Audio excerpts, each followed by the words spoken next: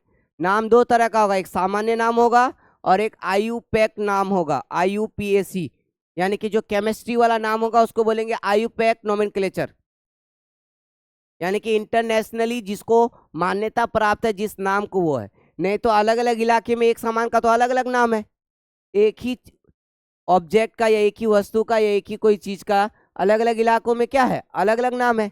अब अगर तुम लैब में टेस्ट कर रहे हो, तुम बोले कोई सामान लाने के लिए, अब उसको पता नहीं चला कि तुम क्या लाने बोले, तो इसीलिए इंटरनेशनली जो नाम है उसी को हम लोग क्या बोलते हैं, आयुपैक नेम। इसका फुल फॉर्म भी है, ठीक है, तुम लोग को फुल फॉर्म भी पता होना चाहिए। चलो ध्यान दो, तो अब इसका नाम सीखेंगे कि कैसे होगा, ठीक है। यहाँ तो लिखा हुआ है कि 2 मिथाइल प्रोपेन, उसको लिखने से पहले अब यहाँ से हम लोग क्या करते हैं, नोमेनक्लेचर सीखते हैं, ठीक है। सुनो, यानी कि नामकरण कार्बन कंपाउंड का। इतना तो तुम लोग जान गए हो, मानो हम दिए यहाँ पे C3, यहाँ से नहीं दे रहे, चलो यहाँ से दे रहे, C4H10, इसका सब कोई नाम जानते हो क्या? अभी पूछे भी आज इस क्लास में, क्या नाम है? ब्यूटेन नाम है। क्यों? क्योंकि 4 कार्बन के लिए ब्यूट, ठीक है, या बट बोलो, और सब क्या है, एल्केन का है, यानी कि सिंगल बॉन्ड से जुड़ा हुआ है, उसके लिए ANE लिख दिए, ठीक है। अब इसी में देखो, अगर C4H8 है तो उसके लिए तुम लोग क्या लिख दोगे, ब्यूटीन लिख दोगे, ENE लिख दोगे। अब इसमें एक चीज देखो क्या है, सुनो, यानी इसका मतलब ये ऐसे है, मानो कि CH2 तुम कैसा जैसा स्ट्रक्चर बना, बताओ इसका तुम ब्यूटीन का किस तरह से स्ट्रक्चर बना सकते हो? देखो ऐसे बना सकते हो, ऐसे भी बना सकते हो, चाहोगे तो। तुम ऐसा नहीं बना सकते हो क्या? ऐसा भी बना सकते हो, तुम ऐसा भी बना सकते हो ना, ठीक है। अब देखना नाम बदल जाएगा पोजीशन के हिसाब से, है ब्यूटीन का ही, सेम वही है, 4 कार्बन 8 हाइड्रोजन तीनों में होगा, लेकिन देखना किसी किसी का नाम बदल जाएगा। जैसे सुनो, अब इसका नाम क्या है, ब्यूटीन तो है, अगर इसको भी तुम क्या लिख सकते हो, ब्यूट इन, लेकिन अब इसमें इन किसको दर्शाता है, डबल बॉन्ड को। इन किसको दर्शाता है, डबल बॉन्ड को। अब अगर ये डबल बॉन्ड को दर्शाता है तो इसका मतलब क्या है कि यहाँ डबल बॉन्ड किस कार्बन से, इधर से गिनती करोगे तो पहला, दूसरा, तीसरा, चौथा, और इधर से गिनती करोगे पहला, दूसरा, तीसरा, चौथा, तो हमको गिनती उधर से लेना है जिधर से कम नंबर आए। इधर से अगर जाएंगे तो तीसरा नंबर पे कार्बन मिल रहा है, और मतलब डबल बॉन्ड, और इधर से आएंगे तो पहला ही नंबर पे, क्योंकि ये डबल बॉन्ड इससे भी है इससे भी है, तो इधर से आओगे तो पहला नंबर पे ही मिल जा रहा, और इधर से गिनती में जाओगे तो तीसरा। तो हम लोगों को क्या लेना है, पहले कम नंबर लेना है, यानी जिधर से कम नंबर आ जाए। तो इसका मतलब है डबल बॉन्ड यहाँ किस पे है, फर्स्ट पे है, तो इसका नाम तुम ऐसे लिख सकते हो, ब्यूट, ठीक है, 1 इन। इससे पता चल गया कि जो डबल बॉन्ड है वो पहला कार्बन पे है। इससे क्या पता चला कि जो डबल बॉन्ड है वो कहाँ पे है, पहला कार्बन पे। हाँ, लेकिन पहला वाला को ऐसा लिख सकते हैं, नंबर बिना दे करके, सिर्फ पहला वाला को, दूसरा वाला को भी नहीं लिखेंगे, पहला वाला को ऐसा लिख सकते हो। अब ये दूसरा देखो, यहाँ देखो, इसका नंबर दो 1 2 3 4, इधर से नंबर दो 1 2 3 4। तुम चाहे इधर से जा रहे हो तो इस कार्बन पे, इधर से आ रहे हो तो इस कार्बन पे डबल बॉन्ड मिल रहा है, यानी तुम जिधर से जाओ डबल बॉन्ड कहाँ से मिल रहा है, 2 नंबर पे मिल रहा है। तो इसका नाम अब क्या लिखेंगे बोलो तो, ब्यूट, यहाँ डैश भी देना है नंबर के दोनों तरफ, इन।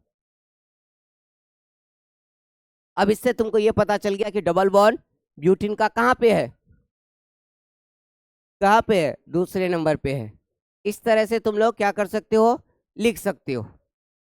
एक हम दे रहे हैं, अपने से कोशिश करो कि कितना बना सकते हो, किसका, इसी का बना लो। एक बार देखना है देख लो, लिखना है लिख लो इसको अभी, क्योंकि अभी हम बनाने देंगे। या अगर नहीं लिखना है तो तुम बनाओ डायरेक्ट, इसको घर में उतार लेना, बनाओ। C5H10 का बना के दिखाओ तो तुम कितना नाम बना के दिखा सकते हो। C5H10 का बना के दिखाना है, C5H10 का बना करके दिखाना है कि तुम इस तरह से बनाना है और इस तरह से नाम भी लिखना है। जल्दी उस तरह से बनाना भी है और नाम भी लिखना है। चलो बनाओ जल्दी, सबका नाम लिखना है।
ये हो जाएगा,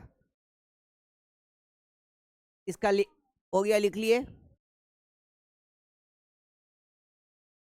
अभी हम सिर्फ क्या डबल बॉन्ड का पोजीशन लिखने बोल रहे हैं, सिर्फ डबल बॉन्ड का, अभी आइसोमर्स नहीं बनाने बोल रहे हैं, क्योंकि हम लोग तो आइसोमेरिज्म में पढ़ रहे थे ना। अभी आइसोमर्स नहीं बनाने बोले, क्या बनाने बोले, सिर्फ डबल बॉन्ड का पोजीशन वाला बनाओ, कि कितना जगह पोजीशन दे सकते हो।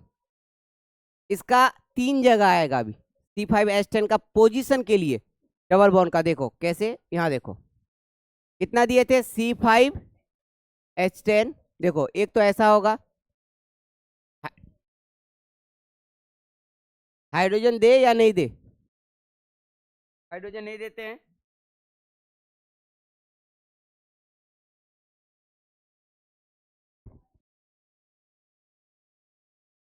देखो 5 हो गया, डबल बॉन्ड यहाँ दे दिए। हम लोग एक बगल से खाली सजाते जाते हैं, फिर बाद में नाम लिखेंगे।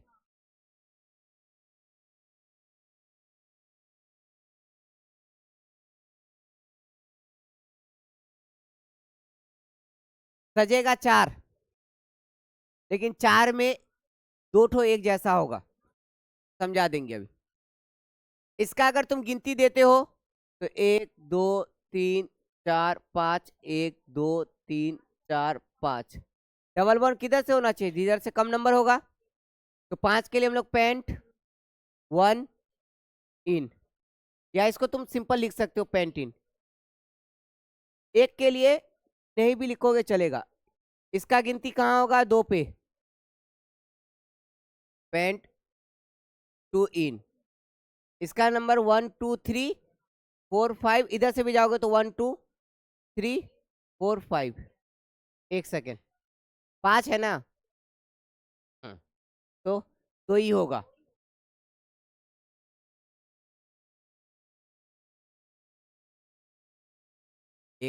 2, इधर से आ जाएंगे तो 2। हाँ, तो पेंट क्या हो जाएगा, 2 इन ही हो जाएगा। और इसका क्या हो जाएगा, पेंट 1 इन। तो इसका क्या लिख सकते हैं, 2 ही स्ट्रक्चर होगा। मतलब किसका, सिर्फ डबल बॉन्ड का पोजीशन का बात बोले, डबल बॉन्ड का। अब नाम सब सीख गए। इसी तरह से पोजीशन देते हैं किसका हम लोग, डबल बॉन्ड का पोजीशन। ये डबल बॉन्ड का पोजीशन हो गया। अब सुनो, हम लोग क्या सीख रहे हैं, पहले नाम सीख रहे हैं, उसके बाद हम लोग समयवैता सीखेंगे। पहले नाम सीख लेंगे, उसके बाद समयवैता, क्योंकि नाम जब तक नहीं आएगा लिखने तब तक समयवैता तुम समझ नहीं पाओगे। ठीक है, तो देखो यहाँ पे नाम, यहाँ तक तो नाम लिखना सीख गए ना। अब आगे और सीखो।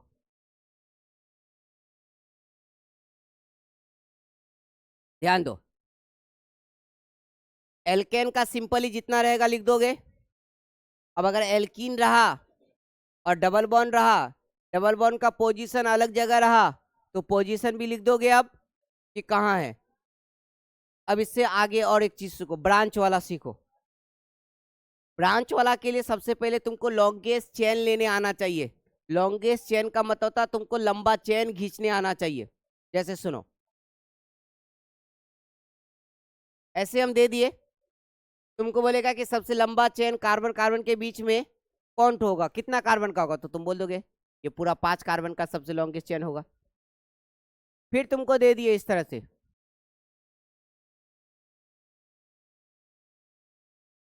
बताओ यहाँ सबसे लंबा चेन कितना कार्बन का होगा, 4 कार्बन का। और कोई कुछ, तुम लोग शायद ऐसे करके लिए, ऐसे करके चले गए, 4 कार्बन का यही खींचे, ये नहीं होगा। इसमें जो सबसे लॉन्गेस्ट चेन होगा, ये कितना कार्बन है इसमें, 5, इसमें 4 है। तो देखो अब इसका मतलब है तुम इसको ऐसे करके पकड़ो, सीधा कर दो, तुम इसको अब ऐसे लिख सकते हो, 1 2 3 4 5। और कितना नंबर पे जुड़ा हुआ है, 3 नंबर पे एक कार्बन जुड़ा हुआ है। ये और ये एक ही स्ट्रक्चर है, सिर्फ लिखने का तरीका अलग है।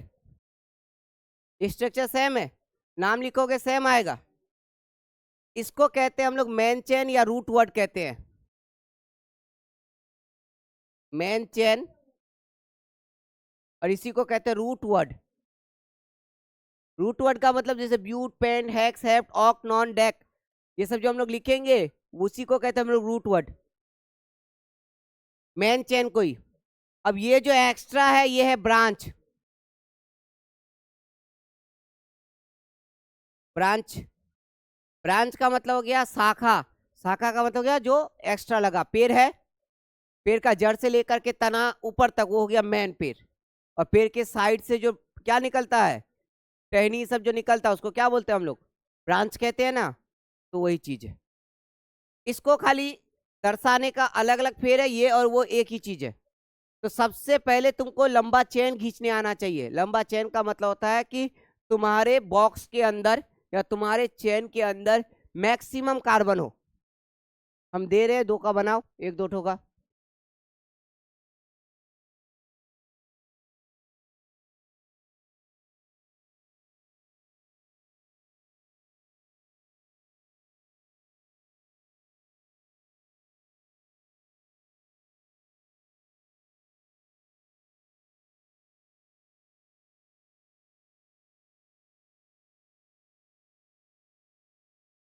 रुको रुको,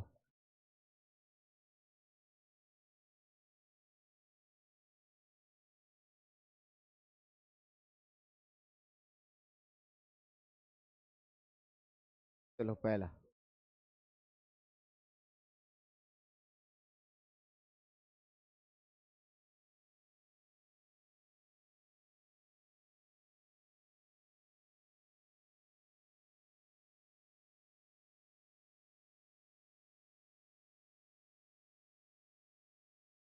चलो ये दोनों का लॉन्गेस्ट चेन खींचो।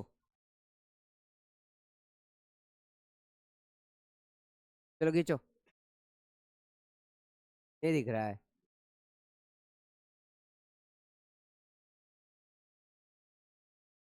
चलो लोगो जल्दी लिखो।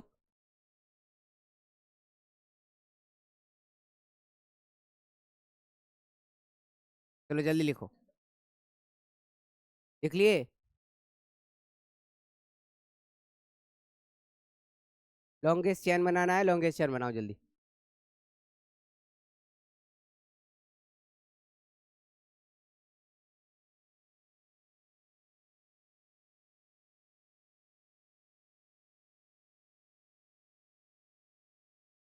क्योंकि नोमेनक्लेचर में इसमें थोड़ा सा टाइम लग जाता है, सिखाना रहता है बच्चा को। अगर नोमेनक्लेचर यहाँ से सीखना अगर शुरू कर दोगे तो 11 12 में जब केमिस्ट्री पढ़ोगे तो वहाँ आसान हो जाएगा। बच्चा यही है कि पहले से सीख के जाता नहीं है और 11 12 में से इसे समझ नहीं पाता है, केमिस्ट्री खास करके।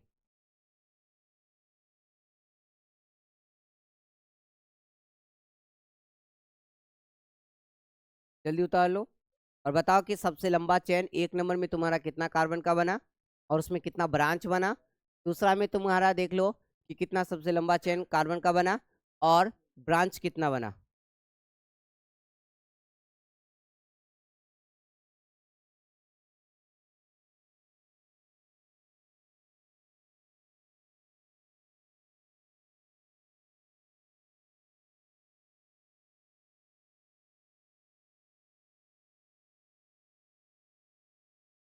बना लिए सब? जल्दी बनाओ।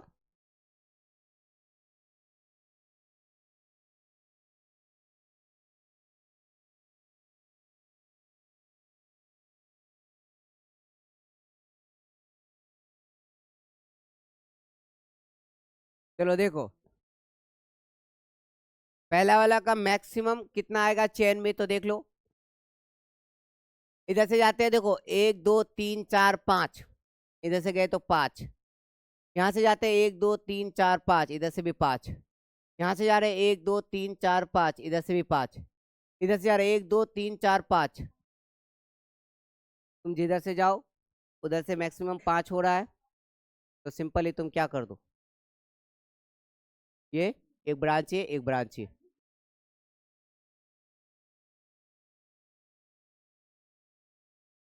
ठीक है, ये सिंपल था। इसमें 5 रूट वर्ड आया, मेन चेन में कितना आया 5, और इसका 2 ब्रांच बना।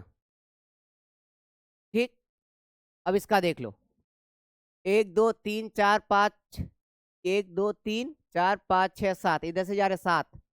1 2 3 4 5, 1 2 3 4 5 6 7, 1 2 3 4।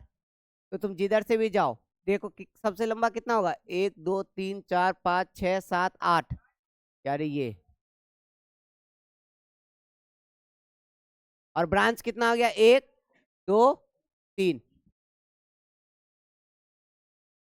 3 ब्रांच हो गया और 8 कार्बन का मेन चेन हो गया। अब इसको तुम अगर लिखना चाहोगे ना, सीधा करके लिख देते हैं, सीधा करके 8 कार्बन को पहले ऐसे बना दो, 1 2 3 4 5 6 7 8, हो गया 8 कार्बन।